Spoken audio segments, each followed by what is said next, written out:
Hola a todos y bienvenidos. En este vídeo vamos a hablar sobre la membrana plasmática y vamos a ver qué es, cómo es y cómo se descubrió su estructura.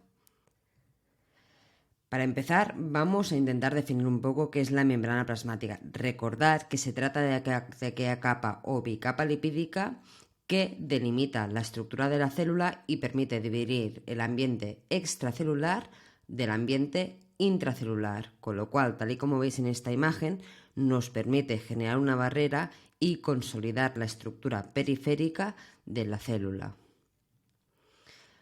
Es una estructura sumamente importante porque, tal y como hemos dicho, delimita la célula y le permite su existencia. De hecho, si esta membrana estuviera rota durante un tiempo no muy largo, la célula seguramente pasaría a una fase de mortalidad y dejaría de ser una estructura funcional. Así pues, como podéis ver, la membrana es un elemento sumamente importante para la célula. ¿Qué funciones realiza esta membrana? Como podéis ver, hay una larga lista, la cual presenta características como las siguientes. Para empezar, otorga protección y aislamiento a la célula, lo cual le permite gestionar su propio sistema interno, capaz de realizar todas aquellas funciones que sean necesarias para su viabilidad. Por otro lado, se trata de una estructura que regula el intercambio entre el interior y el exterior y esto le hace ser un filtro selectivo de sustancias. De la misma manera, ayuda al compartimento celular, lo cual quiere decir que le permite estructurar todos aquellos elementos que tienen en su interior, es decir, el citoplasma y sus orgánulos. Por otro lado, la estructura de la membrana le permite presentar receptores de señales en forma de normalmente proteico, que a la vez le ayuda al reconocimiento celular en el ambiente externo, permite determinar esa célula qué es, qué función hace y qué elementos la caracterizan. Del mismo modo, esta membrana es la responsable de presentar sitios de anclaje para los elementos tanto externos, aquellos elementos que tengan que ver con la membrana extracelular, como para los elementos internos, aquellos que tengan que ver con la coordinación del citoesqueleto.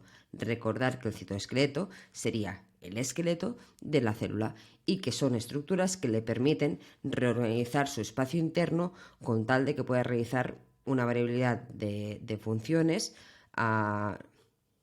según los orgánulos o la fase celular en que esté la célula. Por otro lado, esta estructura de membrana le permite generar en cierta medida relaciones con otras células, pensar que le permitiría hacer fusión, hablemos también de la posibilidad de las vesículas, y por lo tanto de otorgarle una funcionalidad a nivel tisular, a nivel de una agrupación de células las cuales están destinadas a ejercer una misma función coordinada. Por otro lado, esta membrana le permitirá la motilidad celular y le ayudará a gestionar aquellas acciones de división celular o de citocinesis. Recordar que estos dos conceptos están muy unidos. Por un lado tendríamos la división del núcleo, pero por otro lado recordar que esta membrana también debe hacer su propia función, que es separarse en el espacio en dos células, y esto se hace mediante la citocinesis, un elemento, una función que está totalmente vinculada con la membrana plasmática. Vamos a centrarnos en cómo es la membrana plasmática, que es realmente de lo que vamos a hablar y vamos a analizar en este vídeo.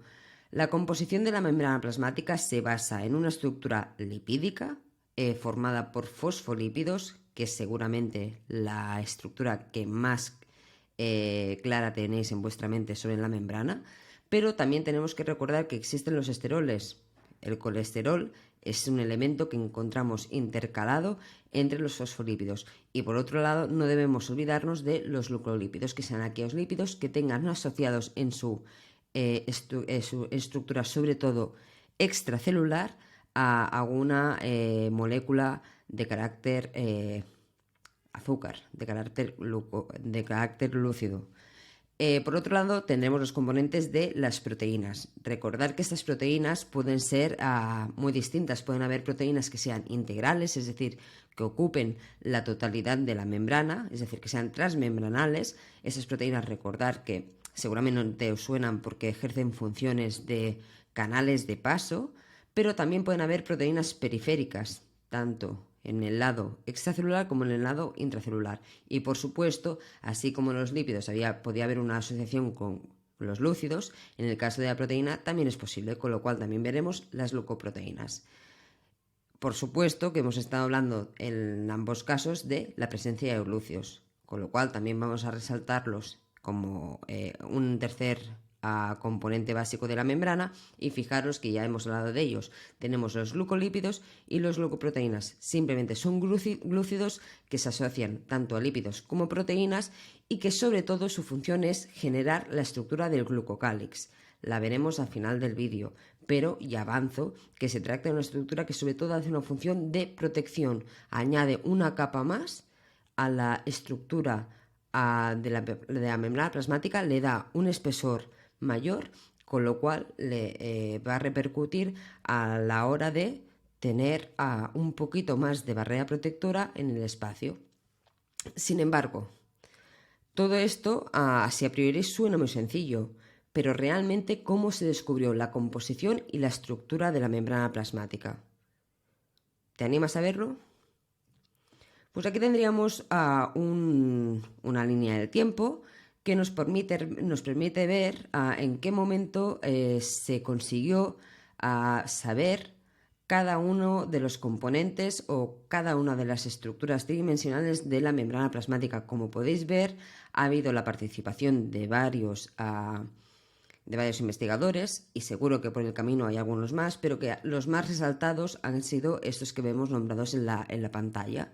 Fijaros que toda esta aventura empieza alrededor de los años 1895 y que hasta el día de hoy todavía vamos dándole vueltas a cómo es esta estructura con la intención de delimitar cada vez de una manera más precisa toda su topografía, toda su estructuración según las necesidades de cada una de las células.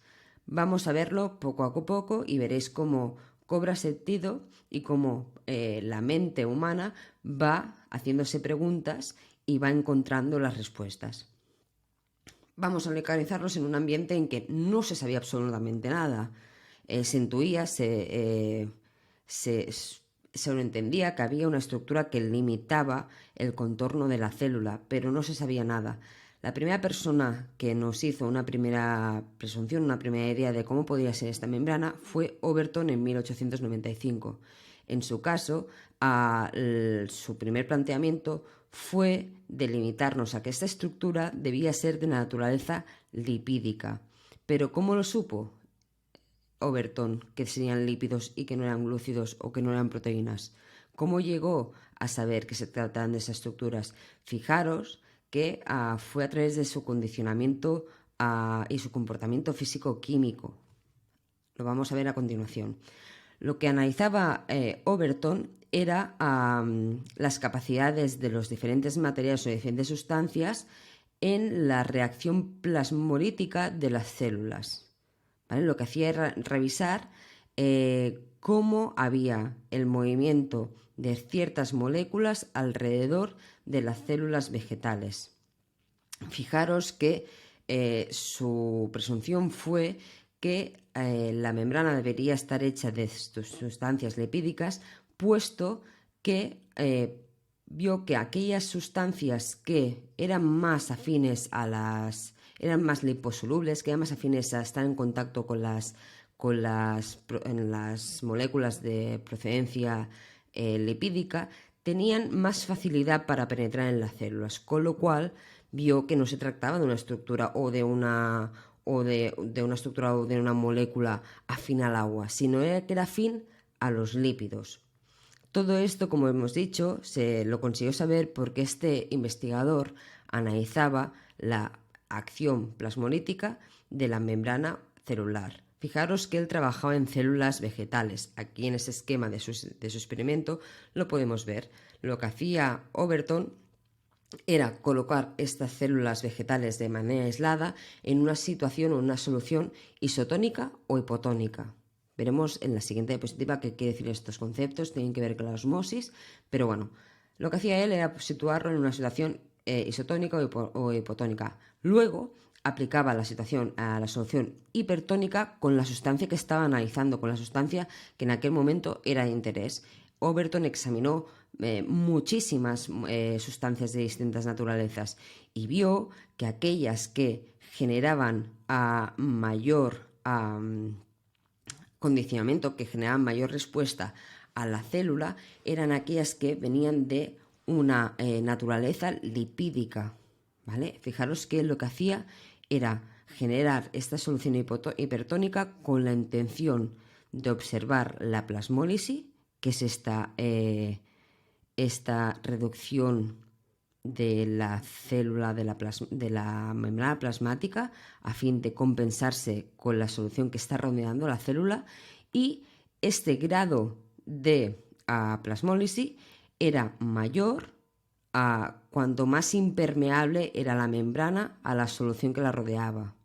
Sí, cuanto más impermeable era, cuanto menos capacidad había de transfundir esta sustancia, la membrana plasmática se arrugaba más, se volvía más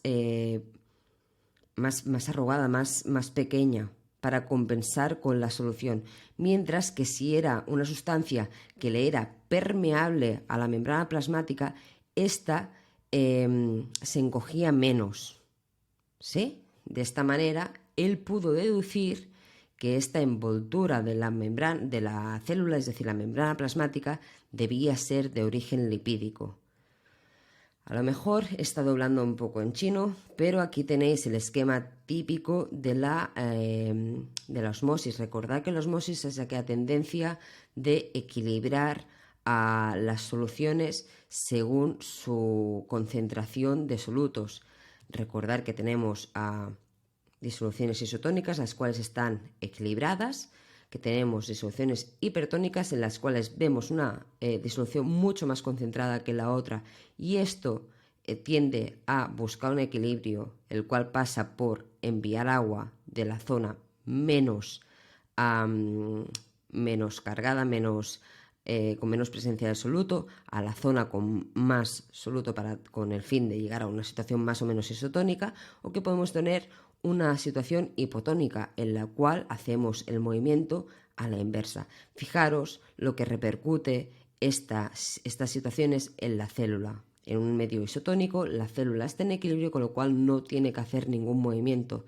Mientras que si la célula está rodeada de un ambiente hipertónico, es decir, un ambiente en que en el exterior está muy cargado de soluto, la célula se ve obligada a ceder agua de su interior al espacio exterior, ejerciendo lo que se conoce como plasmólisis.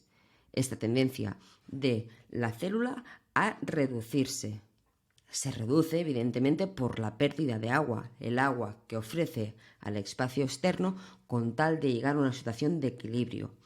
Por otro lado, en un medio hipotónico, es decir, un medio en el que la célula está más saturada que el ambiente exterior, lo que hará la célula será coger agua para compensarse, lo cual lleva a la turgencia, y en un efecto límite, ambas situaciones, tanto la plasmólisis como la turgencia, puede conllevar a la muerte celular. ¿De acuerdo? Pero todo esto responde a la tendencia natural de la célula a estar en equilibrio con su entorno. Recordemos que Overton, mediante estos estudios, dedució que la membrana plasmática estaba compuesta mayoritariamente por lípidos. Así que ya empezamos viendo una primera posibilidad, que es generar una estructura que envuelve, que genera la cubierta de estas células, y que debe ser de origen lipídico. En el siguiente paso hacia la investigación de la membrana plasmática aparece Langmuir. Se trata de un investigador que también analiza materiales y que descubrió los lípidos anfipáticos. Un lípido anfipático es aquel que posee regiones polarizadas entre ellas. Presentan una región con tendencia hidrofóbica, es decir, una región que repele el agua, versus una región hidrofílica, es decir, una región que atrae el agua.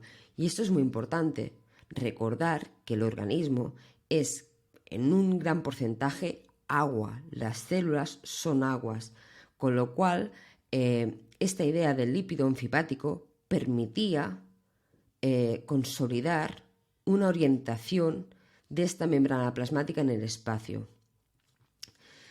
Su propuesta fue pues tener claro que en el ambiente acuoso en el que está la célula, esta cabeza hidrofílica sería la que estaría expuesta al contenido acuoso, mientras que la cola hidrofóbica estaría escondida. ¿Sí?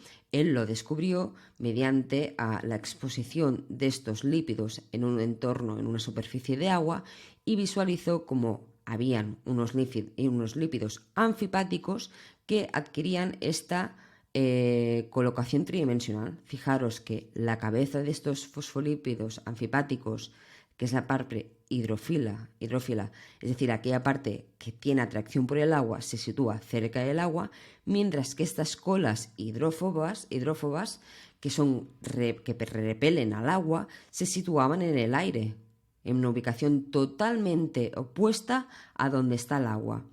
Con ello podíamos llegar a una sensación parecida a lo que nosotros podemos considerar de las micelas, que es que esta envoltura nuclear tenía una disposición espacial delimitada. ¿Sí? Hasta ese momento no sabíamos que la membrana, o no sabían que la membrana era una bicapa lipídica. ¿Sí? Ahora sí que sabemos que esta es la estructura típica de la membrana, pero en aquel momento solo sabían dos cosas: que la membrana contenía sobre todo lípidos y que estos lípidos tenían una característica o podían tener una característica anfipática. Fue con el siguiente descubrimiento que las cosas empezaron a cuadrar. Los siguientes investigadores, que eran Gorter y Grendel, en 1925, siguieron estudiando características de estas células. En su caso, se concentraron en los eritrocitos. Recordemos que el eritrocito es una célula carente de núcleo y que por lo tanto básicamente es membrana plasmática y las proteínas que residen en su interior. Como bien sabéis, la proteína que reside en el interior del eritrocito es aquella encargada de movilizar los gases respiratorios. La hemoglobina, ¿nos suena, verdad? Bueno, centrémonos. Estos dos investigadores, Gorter y Grendel, lo que estaban haciendo es analizar la composición de esta membrana a través de la balanza de Langmuir-Blodgett, y aquí tenéis a esta señora Catherine Blodgett, que participó no de manera directa, pero sí de manera indirecta al haber generado esta balanza. Y fijaros que el otro investigador es Langmuir, nos suena del experimento anterior. Lo que hicieron estos investigadores fue colocar todo el contenido de la membrana de un eritrocito en esta balanza y descubrieron que había el doble de lípidos en esta membrana de lo que se esperaba. Y esto les pareció un tanto extraño. ¿Cómo podía ser que hubiera el doble de lípidos de la periferia, de la longitud estimada de periferia de un eritrocito? De hecho, no era una reacción 1-2, es decir, no era una reacción doble, sino que analizando los resultados de estos investigadores a posteriores, vieron que la reacción era exactamente de 1,3. Aún así, siguen habiendo más lípidos de lo que correspondería a una monocapa. Vosotros que ya sabéis un poquito, que este vídeo lo estáis viendo ya con un poquito de sensaciones de cómo eran estas membranas plasmáticas, seguramente ya podéis empezar a hacer deducciones. ¿Sí? ¿Tienes alguna idea de lo que falta para llegar a ese 0,7 de relación para ser el doble de lípidos, para contener la bicapa lipídica al completo? Lo veremos más adelante, pero estoy segura que tú ya sabes o tienes alguna intuición sobre ello. Vamos a hablar de este experimento. Fijaros que la balanza de Langmuir-Blodgett lo que permitía o en lo que consistía era en exponer una disolución orgánica, si en este caso serían pues estos eritrocitos, ¿sí? La célula típica de la sangre, sobre este aparato en el cual había una subfase acuosa, con lo cual Los lípidos, ya sabemos que las membranas están compuestas por lípidos y además por lípidos anfipáticos, se van colocando sobre esta estructura. Al principio de manera muy desordenada, pero esta balanza con esta estructura, con esta palanca que tenía aquí, se iba acercando de tal manera que estos lípidos cada vez se iban ordenando más, se iban apilotonando más, hasta llegar a estar totalmente ordenados. En el momento que conseguíamos esta estructura sumamente ordenada, con todos los lípidos uno seguido del otro, podíamos calcular el número de lípidos que había en esa estructura. Así fue como Gödel y Grendel vieron que la relación de la cantidad de lípidos con la periferia que ya se tenía estimada del eritrocito no acaba de cuadrar. ¿Sí? Y así es como se propuso que esta membrana plasmática, en lugar de ser una monocapa, debería ser una bicapa lipídica, ya que esta estructura nos suena mucho más. Fijaros que sigue cumpliendo con las características anteriormente descubiertas, que son estos lados favorables al agua, expuestos en los campos tanto extracelular como intracelular, y en la parte central las colas hidrófobas, ¿sí? Aquellas colas que repelen el agua. Todo esto nos encaja mucho con las características de la célula, pero también con los lípidos anfipáticos, con lo cual parece que todo va por buen camino. Ya tenemos una estructura lipídica y una estructura que nos permite presentar espacios acuosos tanto en el exterior como en el interior de la célula. Fijaros que aquí teníamos un ejemplo, ¿no? Recordar que la célula y el exterior de la célula está repleto de agua, tanto por un lado como por el otro. ¿Sí? Esta barrera sería una barrera que permitiría cierto criterio selectivo de paso, con lo cual ya hemos conseguido que la célula esté rodeada por algo que delimita. ¿Sí? Y aquí tenemos una imagen pues un poquito más tridimensional de cómo sería esta célula, ¿no? Con este ambiente intracelular acuoso y este ambiente extracelular también acuoso, compuesta por estas estructuras lipídicas anfipáticas situadas de manera de bicapa lipídica, ¿sí? Con sus regiones hidrofóbicas y sus regiones hidrofílicas, ¿sí? El siguiente paso lo dieron Dawson y Danieli en 1935, que ellos sospechaban que por algunas características de la membrana, por solutos que se veían que estaban entrando o saliendo de las células o que debían entrar, no podía ser que solamente hubiera presencia de lípidos. En esta estructura debería haber algún tipo de sustancia química, molécula química de otra morfología, que agilitara el paso de ciertas sustancias que sabían que la célula utilizaba como transporte, utilizaban para entrar, para sacar del medio extracelular, y esto le llevó a proponer la implicación de proteínas en la estructura de la membrana. Así fue como surgió el modelo trilaminar de Dawson y Danieli, pero fijaros que su modelo fue simplemente decir que por algún lado de esta membrana lipídica tenía que haber estructura proteica, ¿sí? Tal cual. El modelo trilaminar propone que tanto en la zona más exterior como en la más interna había una cobertura de proteínas y que incluso permitía cierta discontinuidad en la membrana, lo cual le permitía presentar poros en su estructura, los cuales explicarían por qué la célula desplazaba cosas tanto hacia afuera como hacia adentro. Sí, con lo cual ya habíamos visto una resolución de que esta célula tenía capacidad de comunicarse con el ambiente externo y con el ambiente interno y podía responder a diferentes sinergias o a diferentes permisibilidades moleculares a la vez que por la presencia de proteínas y de lípidos. ¿De acuerdo? Fijaros que en 1960, gracias a la participación de Robertson, conseguimos ver por primera vez la membrana plasmática con un microscopio electrónico de transmisión. Hasta ahora no habíamos podido ver, no habíamos podido corroborar cómo era esta estructura. Robertson, al observar estas células con estas membranas plasmáticas, pudo describir que presentaban una organización de oscuro, claro, oscuro. Aquí a lo mejor lo veis mejor. Estructura oscura, estructura clara y estructura oscura. Este diseño de la membrana que habían conseguido ver por primera vez en microscopía electrónica les encajaba mucho con el modelo trilaminar. Las zonas oscuras correspondían a las cabezas de los lípidos, la porción hidrofílica, ¿sí?, de la bicapa lipídica, más las proteínas del modelo trilaminar. Como esta estructura era mucho más electrodensa, se visualizaba como una franja oscura, tanto en el exterior como en el interior. Bicapa, modelo simétrico por un lado igual que por el otro.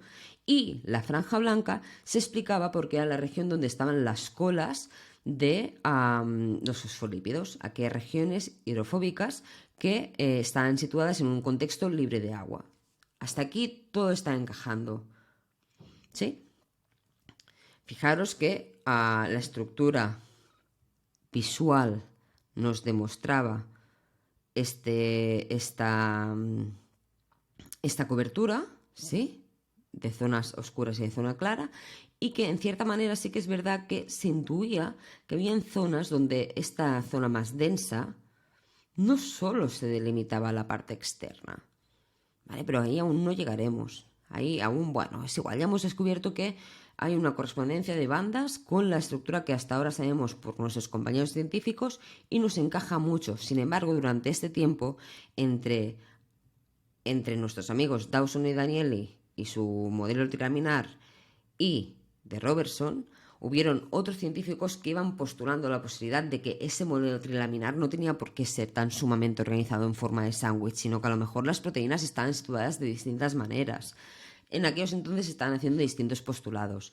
Fueron Singer y Nicholson que en 1973 propusieron el concepto de la membrana plasmática con una composición proteica mucho más amplia, mucho más diversa, ¿sí?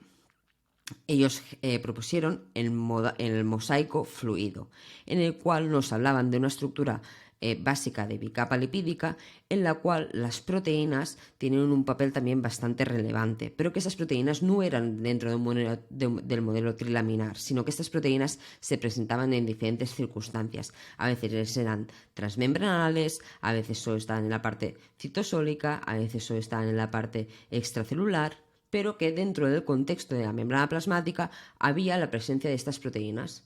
¿Nos acordamos cómo hemos hablado de la composición de la membrana plasmática con todo lo que nosotros sabemos? Pues eso estaba encajando perfectamente. El modelo fluido del mosaico fluido de Singer y Nicholson nos daba este juego de las distintas estructuras químicas, de las distintas moléculas químicas que nos encajan con una estructura que es menos rígida y que presenta variaciones a lo largo de su estructura, permitiendo pues que hayan distintos diseños. Fijaros que ellos promueven que las proteínas de la membrana pueden ser integrales y por lo tanto transmembranales, proteínas que cruzan la bicapa lipídica, pero también propone que a lo mejor hay proteínas integrales solo o parcialmente, ¿sí?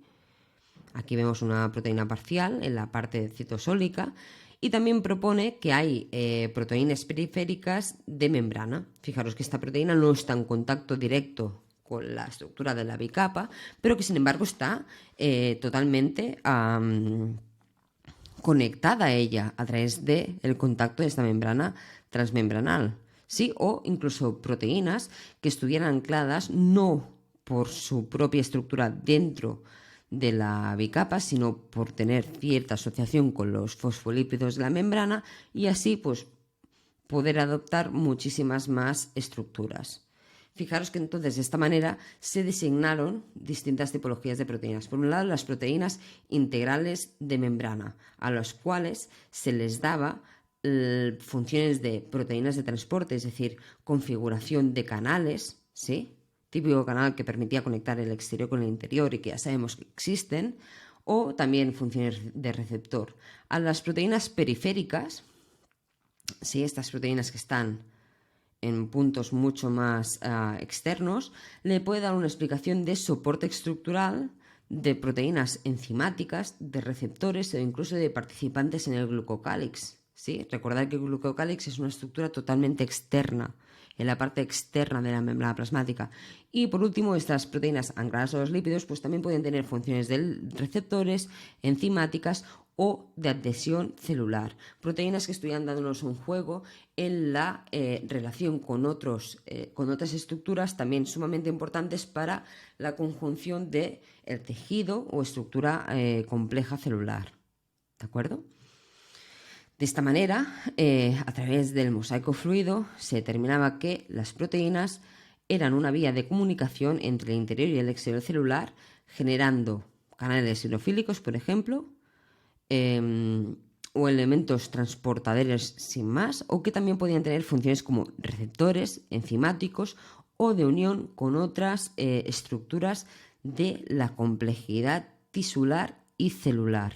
¿Vale? Acordémonos de que la célula sí es importante analizarla de manera individual, pero que las células están en contacto con otras células y el contacto con esas otras células o con la matriz extracelular es también muy coordinada entre las células y entre los elementos de la membrana plasmática. Fijaros que estas proteínas de unión no son muy útiles cuando tenemos que explicar la relación de la membrana, de la célula, con su espacio extracelular y con su espacio intracelular.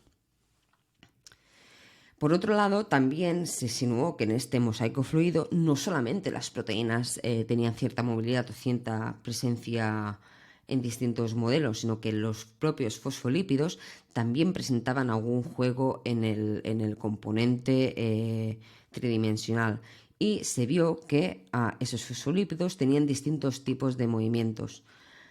Vamos a mirarlos cada uno de ellos. Por un lado tenemos el movimiento lateral. Fijaros que los fosfolípidos son capaces de intercambiar sus posiciones con otros fosfolípidos de la propia monocapa, ya sea la externa o la interna.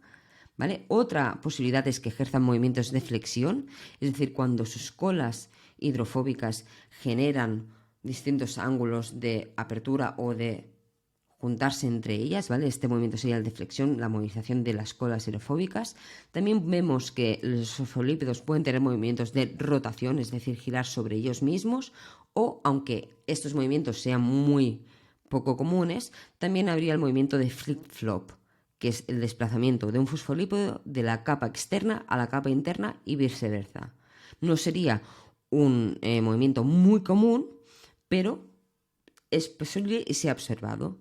¿Vale? Con esto queremos decir, o la reflexión más allá del hecho, sería que la membrana es una estructura muy fluida y que esta fluidez le es favorable, ya que al ser dinámica, al ser maleable, le permite también responder a los cambios por necesidad contextual del microambiente donde vive, o incluso también para poder desarrollarse ella misma. Le permite la renovación, le permite el reorganizar aquellos elementos que ya están en un estado pues más empeorado, ponerlo por uno nuevo, ¿de acuerdo? Le permite ser dinámica, estabilizarse y mantenerse, ¿vale? Esta es la idea de Singer y Nicholson, que toda la membrana no era una estructura quieta y que no se movía y que era siempre fija, sino que es una estructura que está constantemente en movimiento y en adaptación.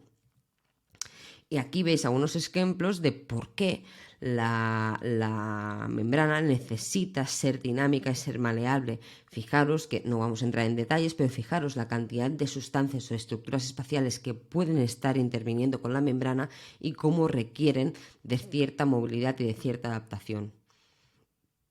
Por otro lado, también se hablaba y se habló y se ha aceptado que la membrana de per se es asimétrica.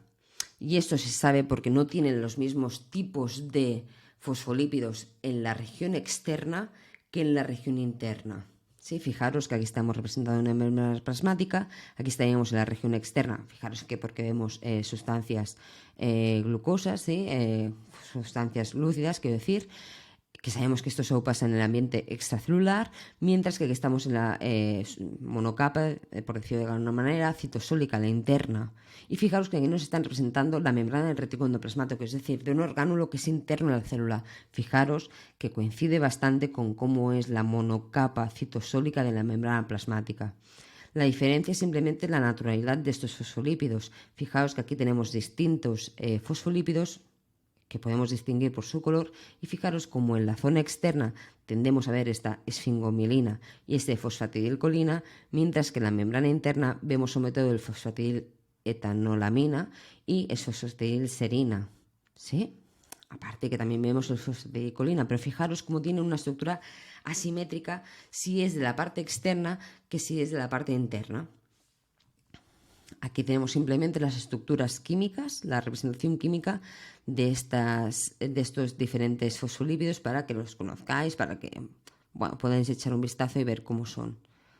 Sin embargo, hasta aquí ya hemos descubierto por fin, o hemos visto cómo se fue descubriendo poco a poco cómo era la estructura de la membrana plasmática, ¿y desde entonces qué ha pasado? ¿Hay nuevas aportaciones? Sí, las hay.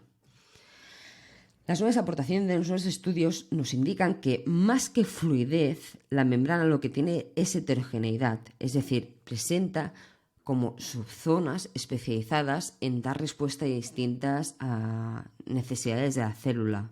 ¿Vale? Fijaros que hay zonas donde hay interacción entre las moléculas de la membrana, zonas donde hay interacción con el citoesqueleto, zonas donde hay interacción con componentes de la matriz extracelular y zonas que simplemente por estar en una zona de mayor curvatura o de mayor espesor va generando como distintos dominios dentro de la membrana. Es decir, no es tanto que la membrana sea fluida, sino que presenta como estos dominios con cada uno unas características propias que le dan sentido a las funciones que tiene que realizar la membrana. ¿De acuerdo? Por otro lado, otra de las propuestas, las nuevas aportaciones, es que esta membrana tendría mucha más proteína de la que nos pensábamos. ¿Nos acordamos de aquel experimento en la que encontraron que la relación de los lípidos del eritrocito era de 1,3 y que faltaba un 0,7 para rellenar? Pues aquí tal vez tenemos la respuesta. Tal vez es que hay mucha más proteína de la que creemos en la membrana plasmática. Estas nuevas aportaciones nos indican que un 50% del peso de la membrana corresponde a las proteínas y que por una proteína más o menos podemos tener 40 lípidos, con lo cual la concentración de proteínas es mucho mayor de lo que nos pensamos inicialmente. ¿Sí? Pensemos que estas proteínas nos generan estas funciones tan distintas entre ellas, enzimáticas, de canales transportadoras, de adhesión a otras sustancias, ya sean del citoesqueleto o de la membrana extra o de la matriz extracelular, con lo cual su presencia es importante. ¿Sí? Por lo tanto, respecto a los dibujos típicos, fijaros que los dibujos típicos de las membranas suelen situarnos unas pocas proteínas y sobre todo nos muestran los fosfolípidos, la bicapa. Fijaros en este esquema de aquí donde tenemos una densidad proteica abrumadora, ¿de acuerdo? Otra de las nuevas aportaciones es que el espesor de esta membrana va variando y ese espesor solamente por lo que más varía es justamente por la presencia de estas proteínas, que hay proteínas que son más grandes y que deben estar cubiertas por esta bicapa lipídica, con lo cual fijaros que los fosfolípidos lo que hacen es alargar sus colas, alargar su estructura con la intención de cubrir la totalidad de la proteína, con lo cual esta zona de la membrana es mucho más gruesa. De hecho, en la idea de que las superficies son asimétricas, se sigue confirmando al analizar otra vez la membrana del eritrocito. Fijaros que lo que han descubierto analizando topográficamente esta membrana es que su parte extracelular es sumamente lisa, no sobresale demasiado los elementos, mientras que por donde sí que sobresale mucho es por la parte intracelular. ¿Sí? La superficie externa sería muy lisa, mientras que la superficie interna, la intracelular, presentaría estas estructuras mucho más altibajas, que daría una asimetría en la membrana muy grande.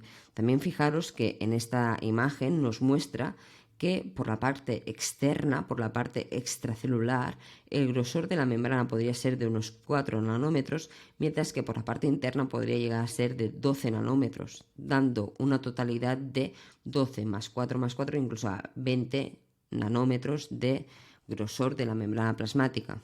¿Sí? Las nuevas aportaciones nos dan una configuración un tanto distinta respecto a lo que conocíamos hasta ahora de la membrana. ¿Vale? Estos no son estudios de hace 2 días, sino que son estudios de la última década, las últimas 2 décadas, en las cuales se van analizando con más detalle la membrana plasmática, también porque tenemos tecnologías mucho más avanzadas. Sin embargo, a pesar de que esos estudios indican que a lo mejor la membrana no es que sea tan fluida, sino que tiene heterogeneidad, tiene estos dominios proteicos, sí que la membrana sigue presentando características de fluidez. Y esta fluidez le viene de las características sobre todo de los lípidos. Fijaros que la fluidez de la membrana dependerá del tipo de lípido que presente su estructura, dependerá de la temperatura a la cual esté sometida y de la cantidad de colesterol. Vamos a hablar un poco de ellos. Fijaros que en relación a la tipología de lípidos, podemos hablar de lípidos con distintas longitudes, simplemente por el tipo de lípido pues puede ser un poco más largo o un poco más corto, pero que además el grado de insaturación puede hacer que sea más fluida la membrana o menos. Fijaros, un lípido insaturado, os recuerdo que es aquel que presenta en su estructura enlaces dobles. Esos enlaces dobles hacen que esta cola tenga cierta torsión. Si lo dibujamos en la forma de monocapa, ¿sí? Uno seguido del otro, fijaros que si estamos en una membrana donde hay mucha abundancia de lípidos saturados, se mantiene mucho más firme y ordenada, mientras que si estamos en una bicapa con bastante concentración de lípidos insaturados, estas colas que tienen dobles enlaces y que muestran esta torsión, permiten que sea mucho más fluida, ¿sí? Que haya más movimiento, que sea menos estable, menos fija esta estructura de la membrana. Si analizamos la temperatura, lo que vemos es que según el estado del medio, la temperatura del medio, la membrana puede presentar una forma de cristal líquido o de gel sólido. Esto en cierta manera también depende de la longitud y del grado de insaturación de los lípidos, obviamente, pero lo que nos dice es lo siguiente. Fijaros que en la fase gel, ¿sí? En estado de gel sólido, es decir, en temperaturas bajas, los lípidos de esta membrana están en este estado mucho más rígidos porque sus colas hidrofóbicas están mucho más empaquetadas y ordenadas, con lo cual es una membrana mucho más rígida y menos fluida. Mientras que si estamos en estado cristal líquido, que es cuando tenemos unas temperaturas más altas, las colas hidrofóbicas están más desordenadas y le permitiría ser más fluida y más flexible, ¿vale? Le permitiría generar más movimiento en esta membrana que no en esta que está tan sumamente rígida. Y por último, si analizamos el colesterol, ¿vale? Estos colesteroles que de vez en cuando se intercalan dentro de la membrana lipídica, podemos ver que tienen un juego ambivalente. Este colesterol puede hacer disminuir la fluidez, teniendo en cuenta que su estructura es basada en un anillo rígido que podría afectar a que no hubiera tanto movimiento, pero a la vez también puede hacer aumentar la fluidez porque al intercalarse entre los fosfolípidos podría favorecer a que hubiera más movilidad dentro de la membrana. ¿Qué quiere decir esto? Pues que depende un poco de cómo sea la composición de aquella membrana en particular, ¿sí? Depende de cómo sean esos lípidos, depende de cómo sea la temperatura y depende de cómo sea la concentración de colesteroles y de qué esté rodeado ese colesterol. Con lo cual, fijaros que hay 3 características que nos harán variar mucho en que sea una membrana más rígida o más fluida. Y por último, el glucocálix. ¿Qué es ese glucocálix que siempre oímos por ahí, pero que pocas veces vemos? Fijaros que este glucocálix no deja de ser esas estructuras de polisacáridos, de azúcares, que se acomplejan en la parte extracelular de la membrana y que lo que hacen es una cobertura. Añaden una cobertura más a la zona extracelular. ¿Qué le permite o qué le aporta esta cobertura extra a la membrana? Pues por un lado le puede comportar mayor grado de protección y de lubricación, le puede dar lugar a mayor reconocimiento celular por el tipo de polisacáridos que presenta, le puede ayudar a la regulación de transporte de sustancias, porque puede influir en la permeabilidad de esa membrana y regular el paso hacia la membrana, le puede hacer de defensa de patógenos, puesto que está generando que esta membrana, que sea más difícil acceder a esta membrana plasmática, y le puede estar dando también una protección a la deshidratación. Como tenemos estructura extra, es más difícil que el agua, que la célula pierda el agua interna, la que reside en el citoplasma. ¿Sí? Fijaros en cómo se ve el glicocálix en microscopía electrónica de transmisión, que es como toda esta estructura un poco embrincada que hay más allá de la membrana plasmática. ¿De acuerdo? Y esto es el famoso glucocálix, no deja de ser aquellos azúcares, aquellos polisacáridos que hemos estado hablando siempre, que se relacionan con los lípidos y con las proteínas, que hacen una cobertura extra en la célula y le puede dar un gran abanico de posibilidades. Todas ellas, fijaros que no dejan de ser favorables para la célula, la protege, la aísla un poco de su espacio exterior y por lo cual le permite tener más control de su estructura propia, etc. Y ahora me imagino que ya tenéis una imagen un poquito más clara de cómo es la membrana plasmática, ¿verdad? Pues chicos, hasta aquí el vídeo de hoy. Espero que haya sido útil, que hayáis aprendido y que tengáis una imagen un poco más certera de cómo es la membrana plasmática, y nos vemos en otras ocasiones. Un placer.